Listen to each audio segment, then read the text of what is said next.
Bueno, mis estimados alumnos, vamos a dar comienzo ahora a la segunda clase de este tercer encuentro. Vamos a seguir conversando sobre el tema de las publicaciones periódicas científicas. En primer término, en esta segunda clase, vamos a hablar de todo lo que sea atinente a de qué manera los autores tienen que presentar los manuscritos para poder ser aprobados por la revista y de qué manera las revistas deben ayudar a los autores para que esos manuscritos puedan llegar a buen término y puedan ser publicados en el momento que corresponda. Bueno, para tal fin vamos a empezar a conversar acerca de, primero, cuáles son las instrucciones para la presentación de esos manuscritos, como decíamos antes, cuáles son las instrucciones para los autores. Vamos a hablar también de la evaluación de los trabajos académicos, qué son los comités de referato o arbitraje, sobre sistemas de evaluación y las pautas para los miembros del comité evaluador. La norma ISO 215, ¿sí? En nuestro país es la norma IROAN 32059, habla de cuál es la forma de presentación de los artículos en publicaciones periódicas. Y el propósito es, como decíamos recién, por un lado busca ayudar a los autores de la manera en que tienen que presentar sus manuscritos para que estos sean aceptados. Y por otro lado, es ayudar o asistir a los editores en la elaboración de guías para que los autores puedan presentar los manuscritos correctamente. En primer lugar, las instrucciones a los autores. En general, en estos casos lo que hay es una lista de control para que no se escape nada.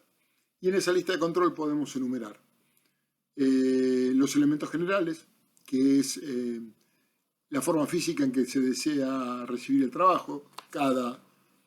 Cada revista, cada editor científico tiene unas maneras distintas, ¿sí? Cómo tiene que ser el papel del manuscrito, llamado también composcrito, cómo debe hacerse la preparación del original, cómo deben citarse las fuentes especiales, cómo deben colocarse los títulos en las distintas secciones, de qué manera tienen que ir las ilustraciones. En algunos casos las ilustraciones se acompañan al texto, en otros casos las ilustraciones, según de qué tipo de ilustración se trate, va al final del texto o va intercalado. Eso depende del tipo de artículo que se está presentando. Cómo deben ser presentadas las referencias, tanto externas como internas. El tema del envío del manuscrito, la fecha de envío, la fecha de recepción, si hay correcciones, cómo vuelve al autor, ¿sí? Y por último, el tema de la corrección de las pruebas. Seguimos para adelante, ¿sí? Y ahora desglosamos un poquitito más cada una de las cosas que estuvimos viendo en la instrucción de autores en el slide anterior.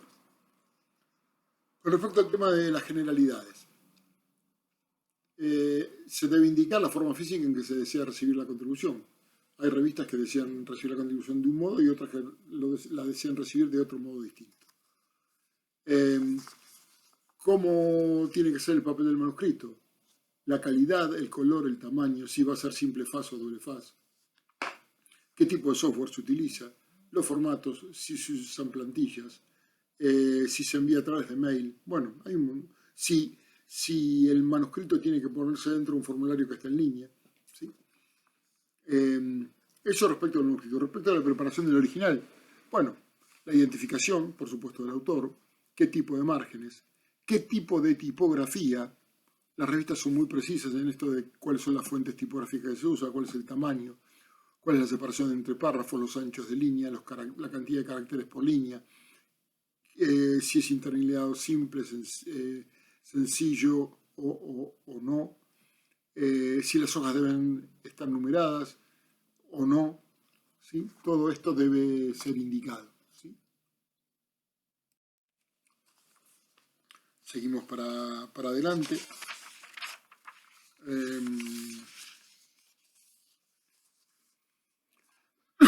Con respecto a fuentes especiales y marcaciones, el área del título del artículo. Si por ejemplo, una de las cosas que se acostumbra es si el título debe ser publicado en un idioma o en más de un idioma. Lo que muchas veces sucede es que cuando el idioma del artículo no está en inglés, como el inglés es el idioma de la ciencia a nivel mundial, el título se lo pone en el idioma original, por ejemplo castellano, y además se pone un título paralelo en inglés, ¿sí?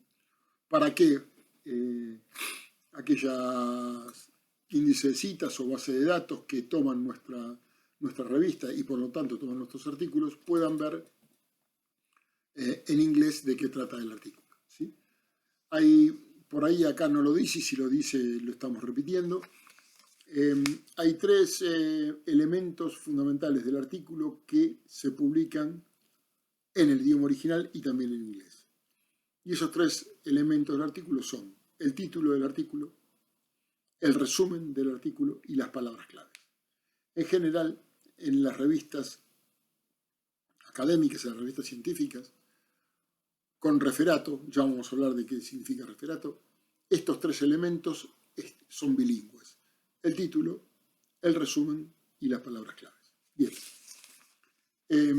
Sigamos adelante con bueno, los encabezamientos. Acá habla de encabezamientos de las secciones primarias y secundarias.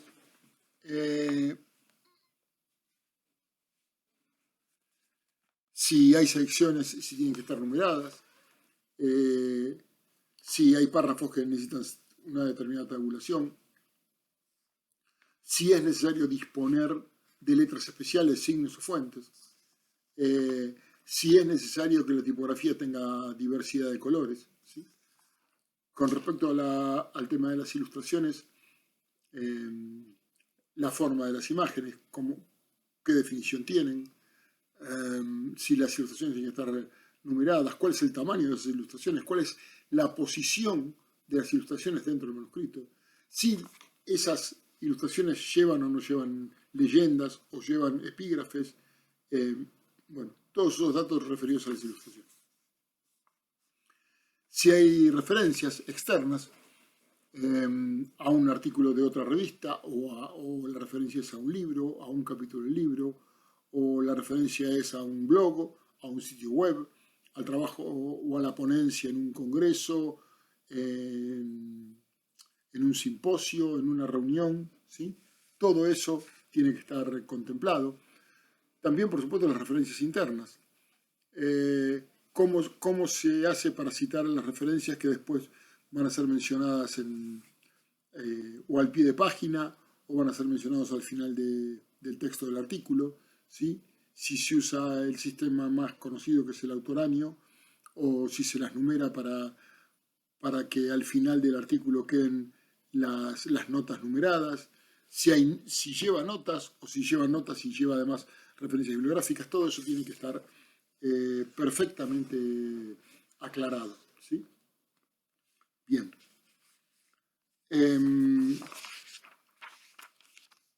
Siguiendo con el tema de la instrucción a los autores,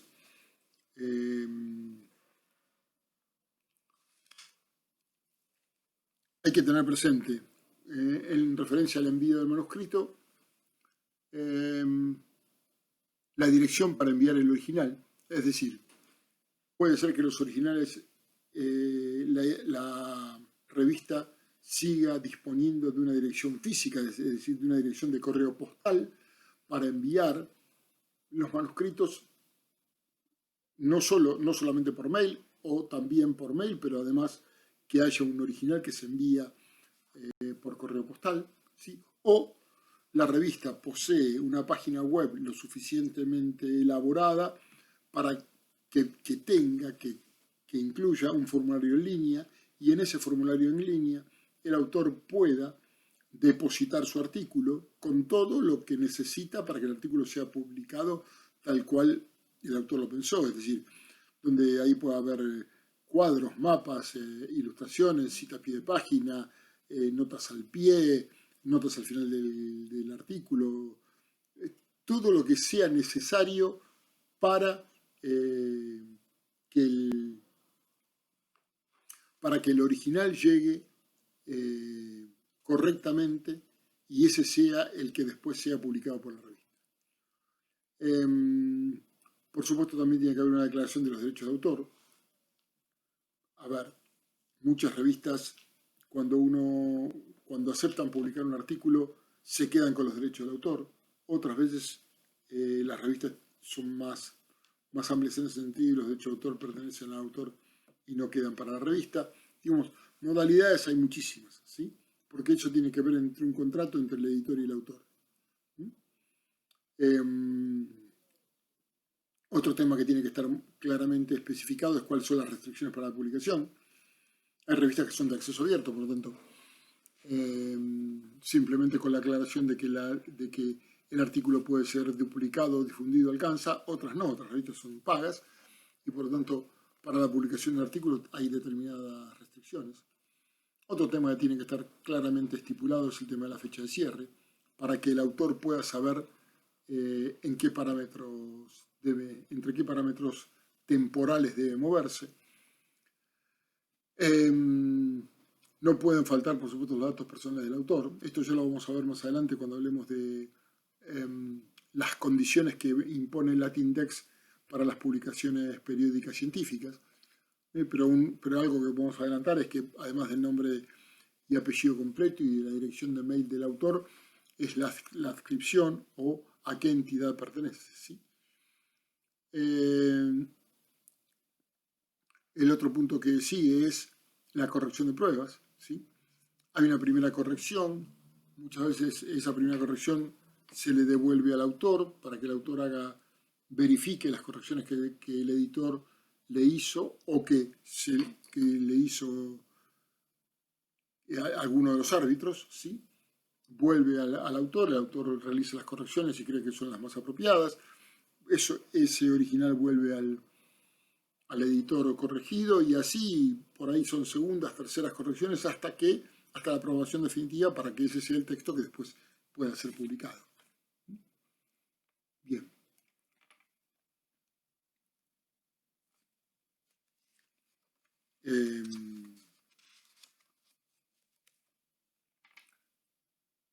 Seguimos avanzando.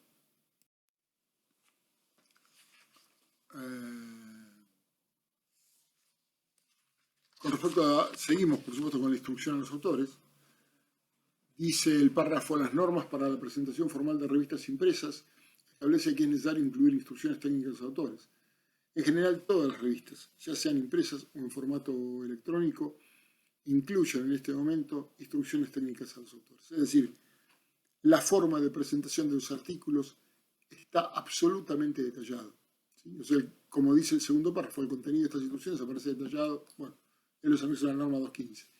Y esto es sumamente importante porque cada revista utiliza una presentación distinta, ¿sí? Una forma para la presentación de artículos distinta a la otra. Entonces, por eso las instrucciones para los autores tienen que estar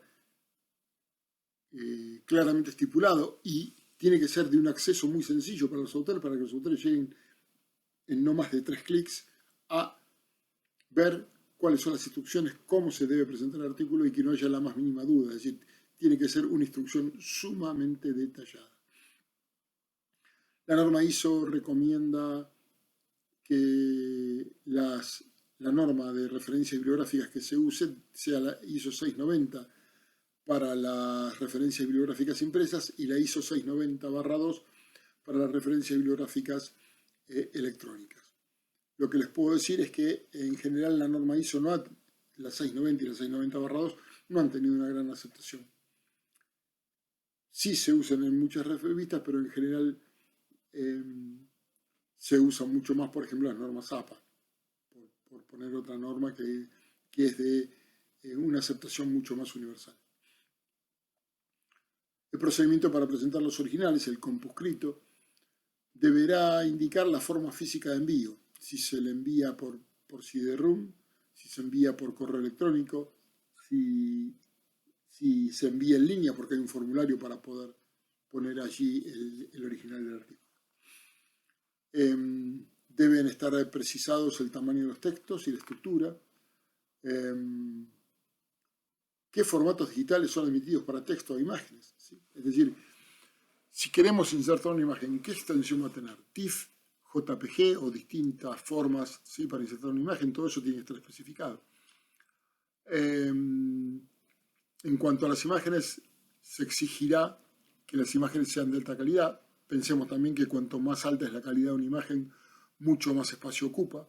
Y esto no es un tema desdeñable ni un tema para no tenerlo en consideración, porque es sumamente importante entender que cuanto más alta es la calidad de la imagen que vamos a poner, o por ejemplo si tenemos que poner un video, porque el original así lo requiere, pensemos que la cantidad de espacio, ¿sí?, que tanto esa imagen o ese video o el contenido que vayamos a poner va a ocupar dentro de la revista, ¿sí? Entonces esto también hay que tenerlo presente. Lo que sí es clara la consigna es que las imágenes deben estar en archivos separados del texto, ¿sí? Después, el autor dará las especificaciones para que texto e imagen se ensamblen, ¿sí?, y queden ensamblados. Ya sea que la imagen esté en el medio del texto o ya sea que las imágenes queden al final del texto. Pero cuando uno entrega la información, texto o imagen, lo entrega por separado, ¿sí? Bueno, esto de que se solicitará que los artículos sean originales, después vamos a ver nuevamente, vamos a hablar de las pautas establecidas por Latindex. No son las únicas, pero son las que nosotros quisimos mostrarle a ustedes para que ustedes vean las exigencias que tienen, que se tienen para la presentación de originales, ¿sí?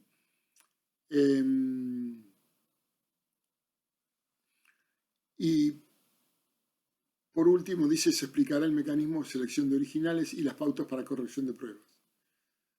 Es decir, en las instrucciones de autores también se va a explicar cuáles son el mecanismo que utiliza la revista para seleccionar los originales. Usa árbitros, ¿cuántos árbitros son? ¿Quiénes son los árbitros? Es decir, cuál es el origen de los árbitros que están en esa revista y qué pautas utilizan para corregir las pruebas, ¿sí? Esto es sumamente importante para que los autores no tengan ningún tipo de sorpresa ni se sientan sorprendidos en su buena fe al momento en que la revista entrega los originales a los árbitros para que estos hagan las correcciones pertinentes y acepten o rechacen la publicación de dicho artículo, ¿sí?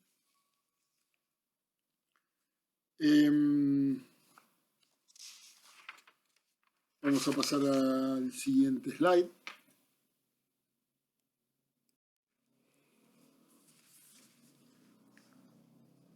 Bien, vamos a hablar ahora de la evaluación académica. Vamos a hablar del sistema referato. ¿Qué es el sistema referato? El sistema referato, como bien lo dice aquí este slide, es el proceso por el cual se evalúan los trabajos enviados a una publicación científica. Es decir, para evitar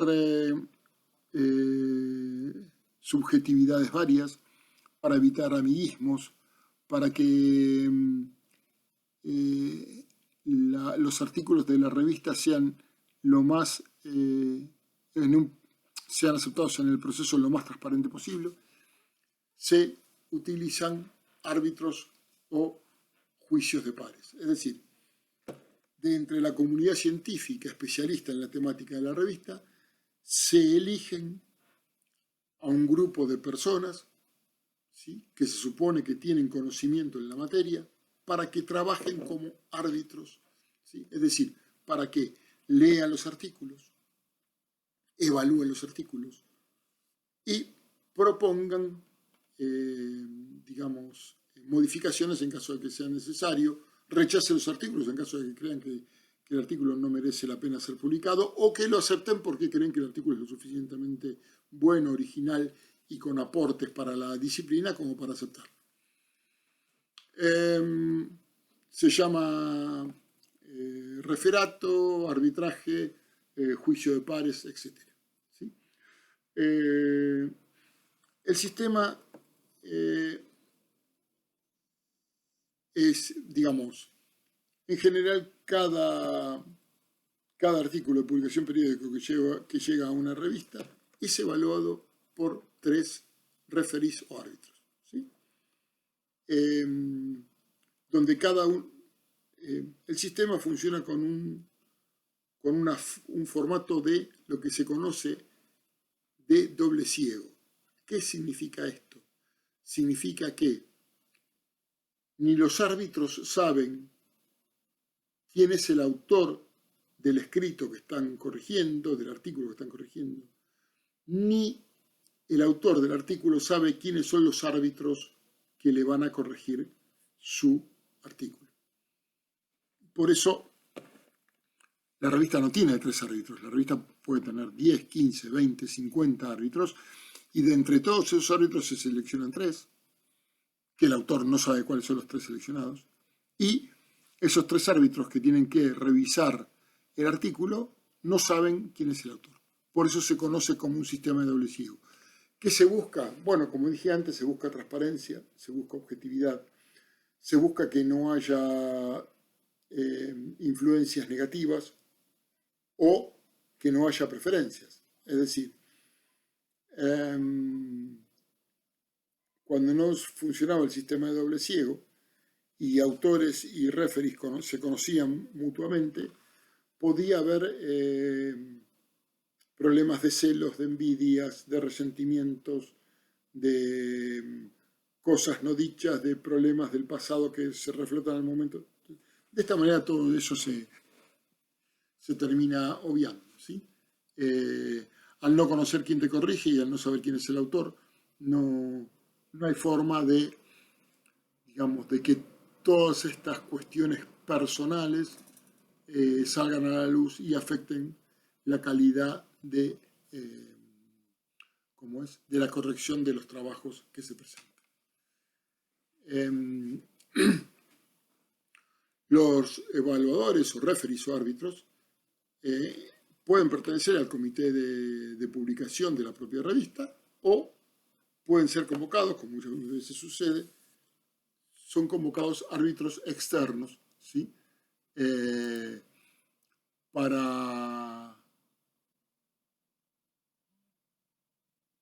Son convocados, perdón, les decía, son convocados árbitros externos, acá el sistema se cortó, discúlpenme, para que puedan hacer la evaluación, ¿sí? Claramente este sistema de referato apunta a elevar la calidad de la publicación de los trabajos de artículos, ¿sí? La ciencia crece por la calidad de los trabajos que se presentan, ¿sí? Es decir, cuando los árbitros reciben un artículo, y creo que esto lo anticipamos, tienen 3 caminos a seguir. Pueden aceptar el artículo sin ningún tipo de modificación, porque creen que el artículo es lo suficientemente original o relevante y está lo suficientemente bien escrito como para no hacerle ningún tipo de corrección, por lo tanto se lo acepta y se le da la conformidad al editor para que lo edite. Muchas veces lo que sucede es que los referees coinciden en aceptarlo, pero proponen cambios. Y acá, cuando proponen cambios, el autor, esos cambios se les presentan a los autores del artículo, y los autores del artículo tienen 2 caminos. O aceptan rehacer aquellas partes que los evaluadores o que los árbitros le han propuesto modificar, ¿sí? Ese puede ser un camino. O el otro camino es retirar la publicación, es decir, no aceptar los cambios propuestos por los árbitros y por lo tanto retirar la publicación. La revista, digamos, ya sabe que no va a publicar ese artículo porque el articulista se niega a realizar los cambios propuestos por el comité evaluador y por lo tanto, bueno, quizás el autor del artículo buscará otra publicación para poder publicar su artículo sin cambios. El tercer camino que tienen los árbitros es rechazar el artículo, ya sea porque no es relevante, ya sea porque no es original, o por los motivos que el comité evaluador o cada uno de los evaluadores considere el motivo más adecuado para poder hacer este rechazo. ¿Sí? Déjenme comentarles que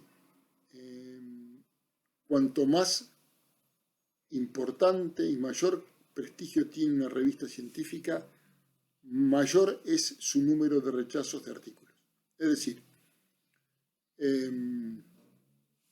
a ver, para que se entienda, las dos revistas científicas más importantes del mundo son Science y Nature, ¿sí? Las dos se publican en inglés y son en las ciencias duras, las ciencias biológicas y naturales, las dos revistas más prestigiosas del mundo. ¿Por qué son prestigiosas? Por muchos motivos, pero uno de los motivos por los cuales son muy prestigiosas es porque tienen un altísimo nivel de rechazo de artículos. ¿Qué quiero decir con esto? Bueno, no cualquiera publica en esas revistas. Mejor dicho, son muy pocos los que acceden a publicar en esas revistas. Tienen tanto prestigio que aquellos que publican en esas revistas, en esas dos y en algunas otras que podemos decir que son muy pocas, generalmente terminan siendo candidatos a premios Nobel. Para que ustedes vean el grado de complejidad que implica poder publicar en esas revistas que tienen tanto prestigio, ¿sí? Es decir, por ahí se reciben miles de artículos, pero así como se reciben miles, se rechazan miles de artículos también, ¿sí?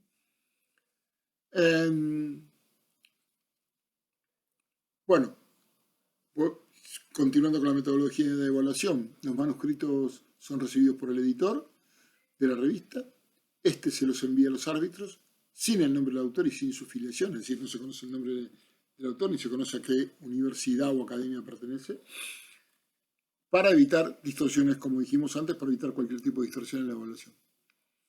Los editores reciben el informe de los árbitros y cuando informan al autor el dictamen, no detallan el nombre de los árbitros, ya lo dijimos, ¿sí? La revisión es de doble signo.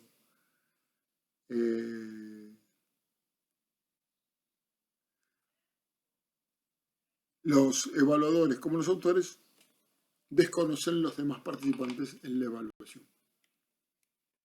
Seguimos adelante.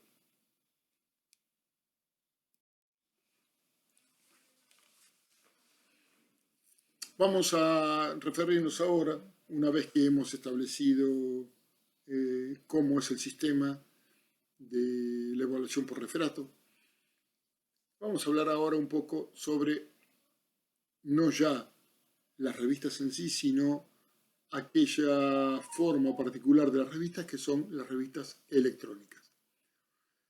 En primer lugar vamos a hablar de las ventajas de la revista electrónica. Bueno, un importantísimo ahorro en el costo de impresión y distribución.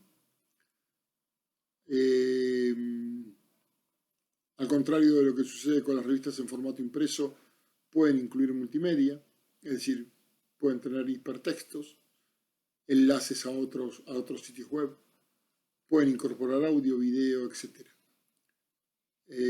Una revista electrónica tiene una altísima velocidad de publicación, tiene una accesibilidad altísima, esto quiere decir que tiene un gran aumento de audiencias. Si una revista impresa solamente podían leerla aquellos lectores que estuvieron suscritos a la revista o que pertenecían a la institución que estaba suscrito a la revista. Es decir, que la audiencia a la que llegaba el público destinatario de una revista impresa era comparativamente mucho más bajo que el público que puede acceder al artículo de una publicación periódica electrónica, ¿sí?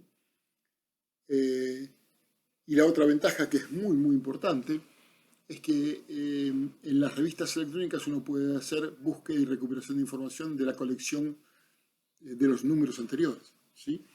Es decir, en general todas las revistas electrónicas tienen un archivo y el lector de la revista, sobre todo si esa revista es de acceso abierto, tiene acceso al archivo. Por lo tanto, si yo estoy mirando el número 20, puedo ir al número 5, puedo ir al número 6, puedo ir al número 1 y tengo acceso a los números anteriores y puedo encontrar en los números anteriores información que me puede resultar útil para la lectura que estoy haciendo, ¿sí? O para el trabajo que estoy encarando. Las desventajas de una publicación periódica es que, bueno, tiene un bajo grado de ergonomía. ¿En qué sentido? Bueno, la información no la leo directamente. Si no tengo un artefacto, un instrumento tecnológico, una computadora, un teléfono celular, una tablet o cualquier otro aparato que me permita hacer una lectura, si no tengo conexión a internet, muchas veces es muy difícil que yo pueda acceder a ese artículo. Por lo tanto, la información de una revista electrónica siempre va a estar mediada por una máquina, ¿sí? Y además, bueno, obviamente no es transportable como es agarrar una revista de papel y llevármela bajo el brazo y leerla en la biblioteca, en una plaza, en la cama en mi casa, en un escritorio, etcétera, etcétera, etcétera. ¿Sí? Bien, vamos a seguir avanzando.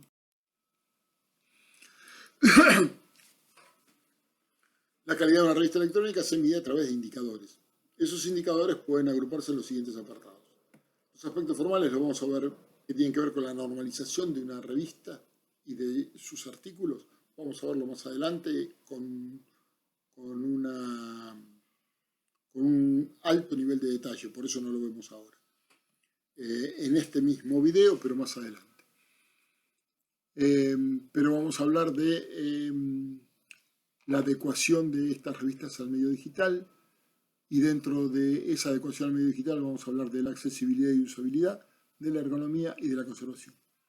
Y por otro lado, el otro tema es el tema de la difusión y el impacto.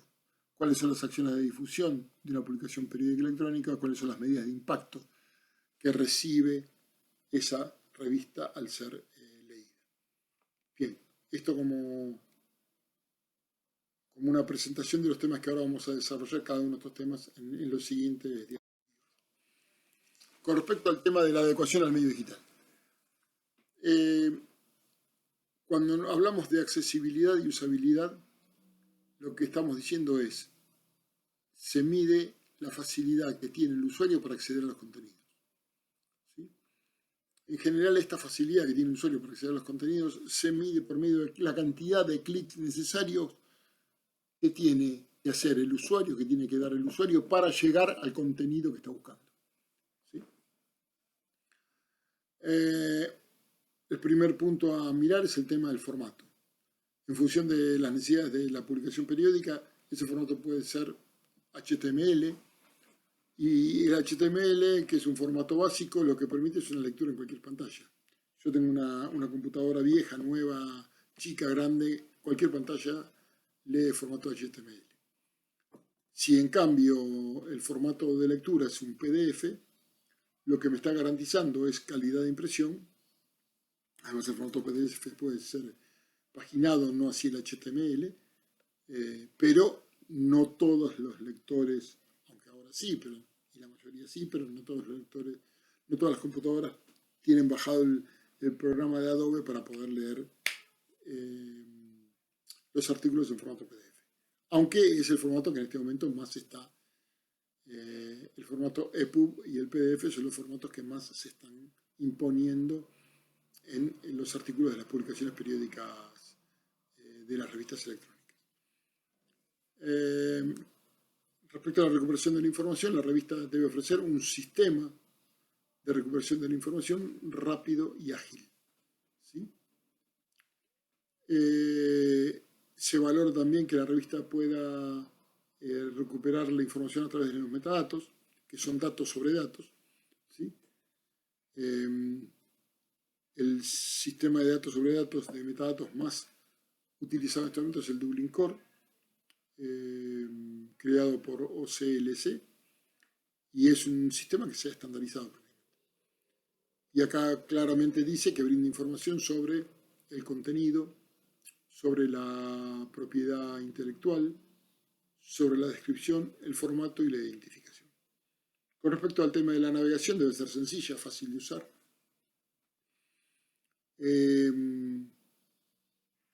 La navegación debería ser compatible para personas con discapacidades, es decir, permitir a personas que tienen discapacidades poder navegar en las revistas sin ningún tipo de inconveniente, ¿sí? Con las adaptaciones necesarias para las personas que tienen determinadas discapacidades. Y con respecto al tema de la periodicidad, si bien muchas revistas electrónicas imitan a las revistas impresas, no es necesario que en la periodicidad unas y otras utilicen los mismos criterios. ¿Sí? En general, la revista electrónica imita a la revista impresa, es decir, respeta una determinada periodicidad. Pero en las revistas electrónicas es un tema que no está zanjado, que no está, es una discusión que se sigue dando. ¿Sí? Bien, seguimos avanzando.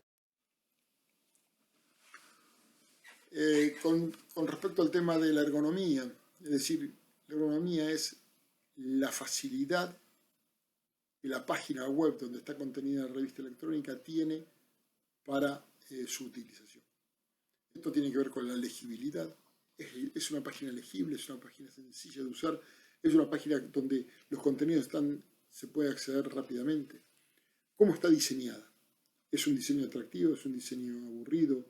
¿Es un diseño complicado? Si tiene recursos adicionales, se los puede usar correctamente. Es intuitiva. Elaborar una página web de una publicación periódica no es algo sencillo. ¿Sí? Requiere de especialistas. ¿Sí? Porque se apunta a que la página web sea de fácil uso, que intuitivamente el lector pueda ir a los lugares donde está la información y pueda recuperarla fácilmente. Con respecto a la conservación de la información, bueno, lo que se propone es que las revistas eviten utilizar tecnología que tenga software propietario. ¿Qué quiere decir evitar tecnología que tenga software propietario? Bueno, significa que el software que utiliza la revista haya tenido que comprarlo, digamos, le pertenezca a otro, ¿sí? No le pertenezca al editor de la revista. ¿Por qué? Y bueno, porque si ese otro el día de mañana decide discontinuar el software sobre el cual está montada la revista, uno pierde todo el contenido. ¿Sí? ¿Por qué? Porque el código fuente del software no lo tiene el editor de la revista, sino que lo tiene el propietario del software. ¿Sí? Entonces, por eso se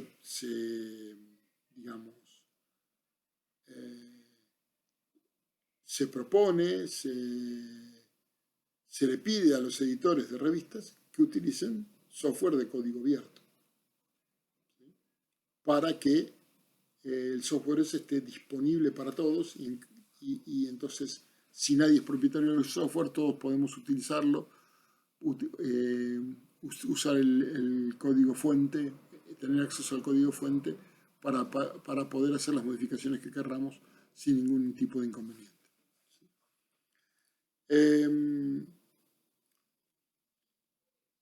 Muchas veces sucede que las revistas desaparecen, pero los artículos quedan ubicables porque se publicaron en otra revista o en otro sitio web. Para que eso suceda y el artículo no se pierda, lo que se usa son identificadores digitales de los artículos. Y identificador digital más utilizado es el DOI, Digital Object Identifier, que es un código alfanumérico que identifica de forma inequívoca un recurso digital. El texto, el audio, el video, el software. No importa en qué página web está, tiene un código que permite rastrear ese artículo a través de el uso del DOI. ¿Sí? El DOI no es como el ISSN que identifica la revista. No, el DOI identifica cada artículo publicado dentro de la revista. El DOI está comprometido con el artículo, no está comprometido con la revista, como pasa con el caso del ISSN, International Standard Serial Number. No, el DOI está directamente relacionado con los artículos, con cada uno de los artículos dentro de una revista. Bien, seguimos adelante.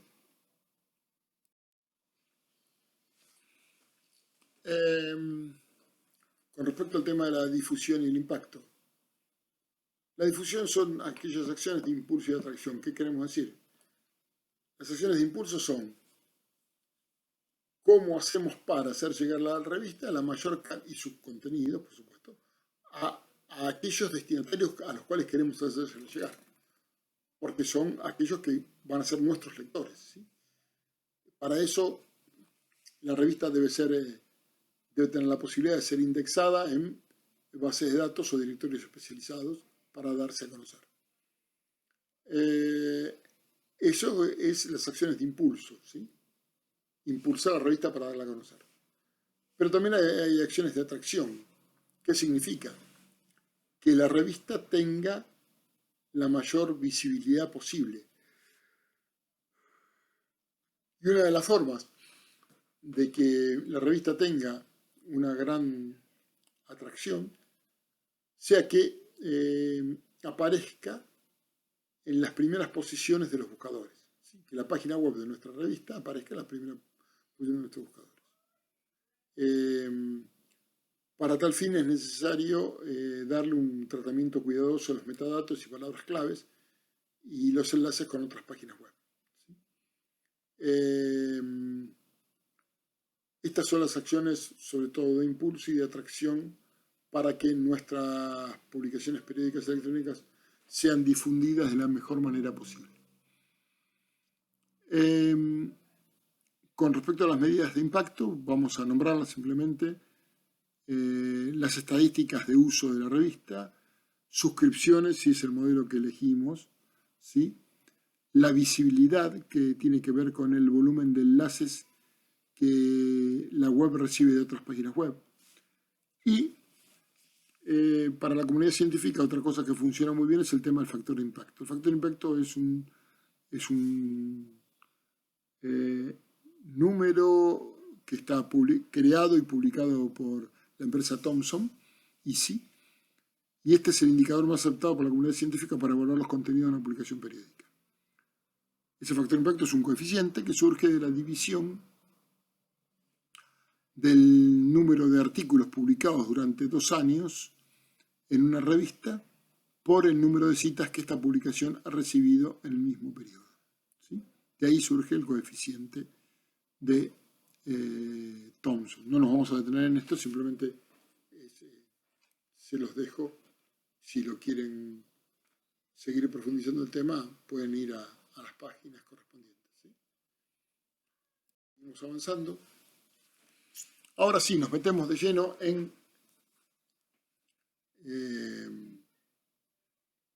cuáles son las características que Latindex. Latindex es un sistema regional de información en línea para revistas científicas de América Latina, ¿sí? Del Caribe, España y Portugal. Latindex tiene 36 indicadores, ¿sí? Que vamos a simplemente a nombrar uno por uno. Sobre qué es necesario que tenga una revista científica para poder incorporarse al sistema de Latindex. ¿Sí?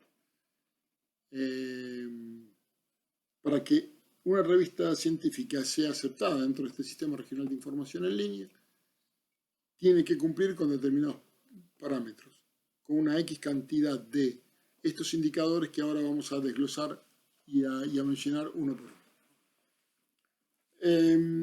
El primer indicador es la mención del cuerpo editorial. Es necesario mencionar la existencia de un consejo editorial. Una revista no se hace solamente con un editor, sino que tiene atrás un consejo editorial. Vale la pena aclarar, antes de seguir avanzando, que algunos de estos indicadores después se repiten, ¿sí? Pero bueno, yo simplemente vuelco los indicadores tal cual la Tindex lo presenta, no estoy haciendo ningún tipo de modificación. Por eso si se repite, no lo repite la Tindex, sino no es que lo repito yo. Porque tengo ganas o porque se me ocurre. El segundo tema está referido al tema del contenido. Por lo menos un 40% de los documentos publicados en las revistas electrónicas deberán ser artículos originales, o artículos técnicos, o comunicaciones en congresos, o cartas al director o artículos breves, o artículos de revisión y estados del arte. ¿Sí? ¿Sí? Pero los documentos deben ser artículos originales, que pueden adaptar alguna de estas formas. Ahora bien, lo que la Tindex dice es que la generación de contenidos tiene que ser continua. No es que pongo nuevos contenidos en la revista, en el fascículo número 1 del año 2020 y después no vuelvo a poner contenidos originales en todo el año. No, no, no. Los contenidos originales deben ser generados de forma permanente, no esporádica. El punto 4 o el indicador 4 tiene que ver con la identificación de los autores. Los trabajos deben estar firmados, ¿sí?, por los autores con nombre y apellido o seudónimo en caso de utilizar seudónimo. Pero los autores deben poder ser identificados. Debe figurar en un lugar destacado a qué institución pertenece el editor de la revista. ¿Sí? Debe figurar también en un lugar destacado quién es el director o el responsable editorial de la revista, que no necesariamente tiene que ser el director, no tiene por qué ser el editor y viceversa. ¿Sí? Debe mencionarse claramente cuál es la URL, la dirección web de la revista. La revista debe poseer un domicilio postal y debe tener visible también una dirección de correo electrónico. Seguimos avanzando.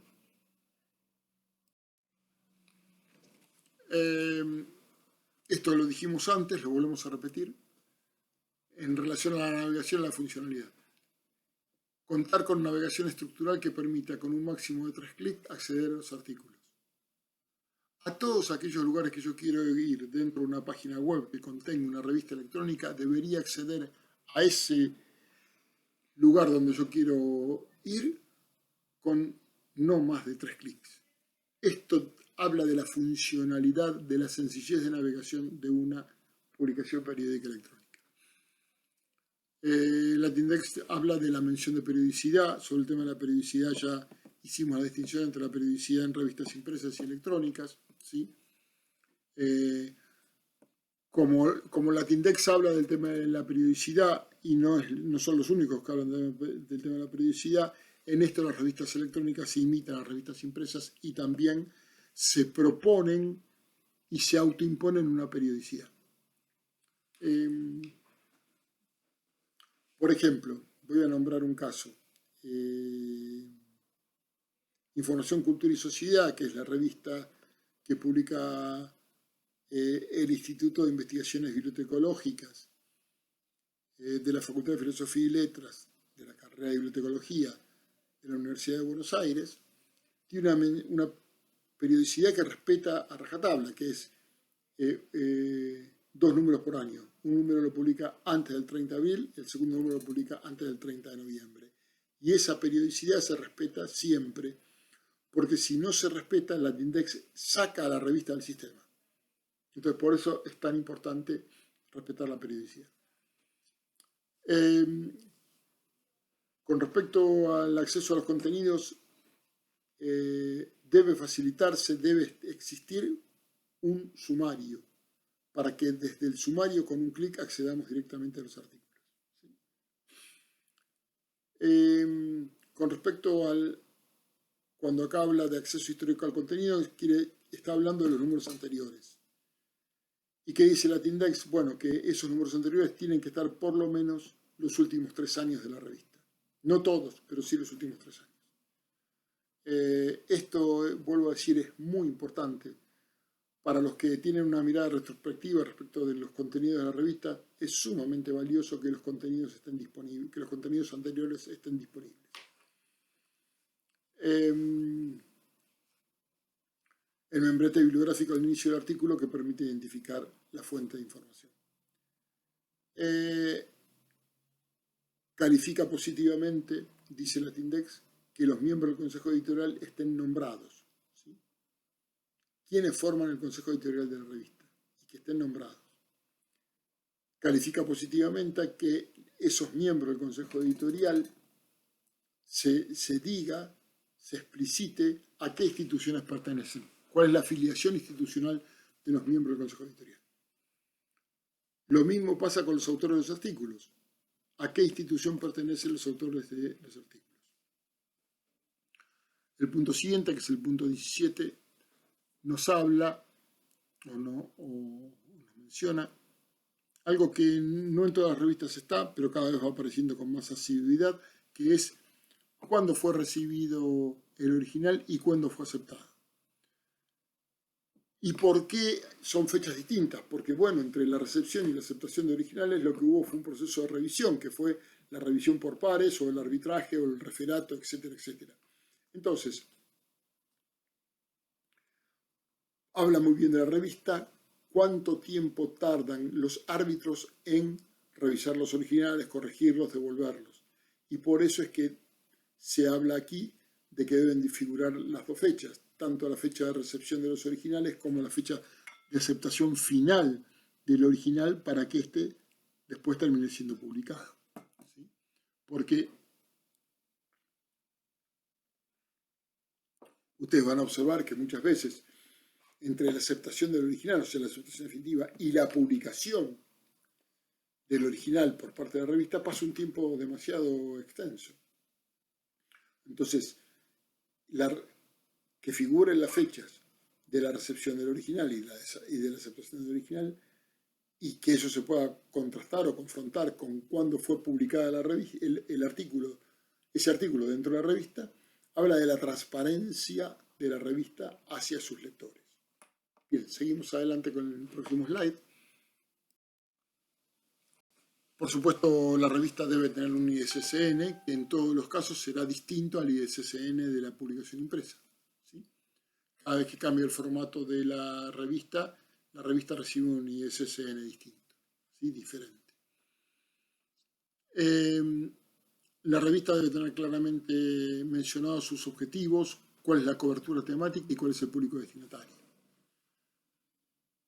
Para que no accedan a la revista públicos que por ahí terminan no estando interesados por los contenidos de la revista. Por eso se habla claramente de que deben estar mencionados los objetivos, la cobertura temática y a qué público se destina. Debe estar mencionado el sistema de arbitraje, cuál es el procedimiento empleado para la selección de los artículos a publicar, es decir, cuántos árbitros, quiénes son los árbitros, cómo se los elige. Si los evaluadores no son del Consejo Editorial, sino que son externos, debe mencionarse que se recurre a evaluadores de los externos. Es preferible que el 50% de los trabajos publicados provengan de autores externos a la institución que publica la revista. Es decir, que si la revista la publica la UBA, el 50% de los trabajos publicados debe ser de autores externos a la UBA. ¿Sí? Para que no, para que no se presuponga preferencia. Lo mismo pasa con la apertura editorial. Al menos 2/3 partes del Consejo Editorial deberán ser ajenas a la entidad editora. Es decir, que 2/3 partes del Consejo Editorial de la revista que pertenece a la UBA no deben pertenecer a la UBA. ¿Sí? que la revista esté incluida en servicios de indexación, en servicios de resúmenes, en directorios o en base de datos, califica positivamente. ¿Sí? Es muy importante que no solamente esté la mención de la periodicidad, sino que además la revista cumpla, esto ya lo dijimos en el slide anterior, que la revista cumpla con la periodicidad que dice o que se propone tener, ¿sí? Para que sea confiable para los usuarios. O sea que si los usuarios saben que la revista sale cada 3 meses, sepan que, no sé, a fines de marzo, a fines de junio, a fines de septiembre, a fines de diciembre, la revista está en línea disponible. ¿Sí? Seguimos adelante con el próximo slide.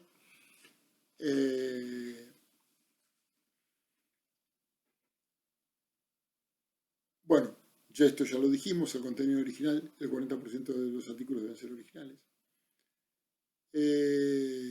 Califica positivamente que las instrucciones de los autores, esto hemos hablado antes, pero también lo menciona Latindex, que las instrucciones a los autores sobre el envío de los originales esté dentro de la página web y esté visible y accesible para que los autores sepan a qué atenerse cuando envíen sus originales a las publicaciones. ¿Sí? Deben figurar, el siguiente punto es este, deben figurar las normas utilizadas para la confección y la elaboración de las referencias bibliográficas, si son las normas Chicago, si son las normas APA, si son las ISO 690, cuáles son las normas que se utilizan. ¿Sí? La exigencia de originalidad debe figurar en las instrucciones de los autores. ¿Sí? Es decir, yo le tengo que decir al autor que su artículo o el artículo que quiere presentar debe ser original. ¿Sí?